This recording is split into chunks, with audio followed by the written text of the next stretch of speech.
নমস্কার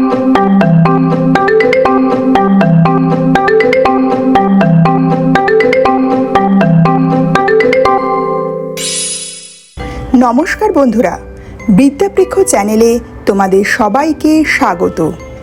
আজ আমরা শুনব মজার ও শিক্ষামূলক গল্প রঙের রাজ্য। চলুন শুরু করা যাক আজকের গল্প। একটি সুন্দর গ্রামে দুই বন্ধু থাকত, পিউ আর রাহুল। তারা দুজনেই আঁকতে খুব ভালোবাসত। কিন্তু একদিন তারা হঠাৎ এক জাদুর বই খুঁজে পেল, যেখানে লেখা, যে এই বইয়ের রহস্য খুঁজে পাবে সে রঙের রাজ্যে যাবে। রঙের রাজ্যে প্রবেশ। বই খোলার সাথে সাথে চারিদিক ঝলমল করে উঠল। চোখ খুলতেই তারা এক জায়গায় এসে দাঁড়ালো, যেখানে চারিদিকে শুধু রং। লাল পাহাড়, নীল নদী, সবুজ গাছ, হলুদ আকাশ। একটা কোমল কণ্ঠ বলে উঠল, রঙের রাজ্যে তোমাদের স্বাগতম। এখানে প্রতিটি রঙের আলাদা গল্প আছে। রঙের শিক্ষা।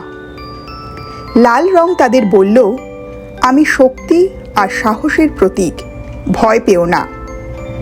নীল রং বলল, আমি শান্তি ও জ্ঞানের প্রতীক, সবসময় শান্ত থেকো। সবুজ রং বলল, আমি প্রকৃতি ও ভালোবাসার প্রতীক, গাছপালা রক্ষা করো। হলুদ রং বলল, আমি আনন্দ আর আলো, হাসি খুশি থেকো। পিউ আর রাহুল বুঝল, প্রতিটি রঙের আলাদা অর্থ আছে এবং একসাথে থাকলেই পৃথিবী সুন্দর হয়। বন্ধুত্বের নীতি। হঠাৎ রঙগুলো ঝগড়া শুরু করলো, আমি সেরা। পিউ আর রাহুল বলল, তোমরা একা সেরা নও, সবাই মিলে পৃথিবী রঙিন। বন্ধুত্ব আর একতা ছাড়া কোনো রঙই সুন্দর নয়। রঙের রাজ্য খুশি হলো, সব রং মিলে এক ইন্দ্রধনু তৈরি করলো। বাস্তবে ফেরা। বই বন্ধ হতেই তারা আবার নিজের ঘরে ফিরে গেল। কিন্তু এবার তাদের মন ভরা শিক্ষা। প্রতিটি রঙের মূল্য আছে, আর একসাথে থাকলে জীবন সুন্দর। নীতিকথা।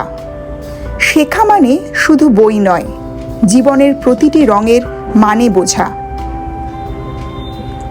তাহলে বন্ধুরা, কেমন লাগলো তোমাদের আজকের গল্প রঙের রাজ্য?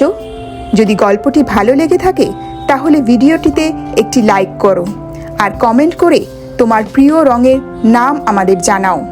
আর সেই সঙ্গে বিদ্যাবৃক্ষ চ্যানেলটিকে সাবস্ক্রাইব করতে কিন্তু একদম ভুলবে না। সবার আগে এই ধরনের গল্প পেতে নিচে বেল আইকনটি প্রেস করে রাখো।